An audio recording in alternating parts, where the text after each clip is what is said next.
যোৱা পৰহি মই ফেচবুক লাইভত এটা কথা উল্লেখ কৰিছিলোঁ যে অসম চৰকাৰৰ তৃতীয় আৰু চতুৰ্থ শ্ৰেণীৰ যি পৰীক্ষা হ'ব তাত আমি লোকসেৱা আয়োগৰ আৰ্হিত প্ৰিলিমছ আৰু মেইনছ আমি অনুষ্ঠিত কৰিম।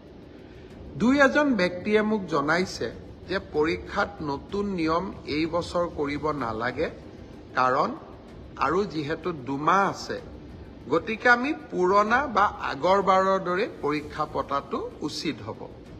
আমাৰ চৰকাৰখনে সদায় ৰাইজৰ কথা শুনিবৰ বাবে চেষ্টা কৰে, কাৰণ আমি বিশ্বাস কৰোঁ লাও যেনেকে পাতৰ তলত থাকে চৰকাৰো ৰাইজৰ তলত থাকে, ৰাইজৰ ঊৰ্ধত নহয়।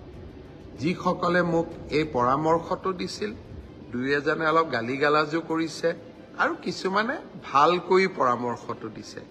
গালিগালাজ কৰা সকলকো মোৰ মৰম জনাইছোঁ আৰু ভালকৈ কোৱা সকলকো মোৰ সন্মান জনাইছোঁ।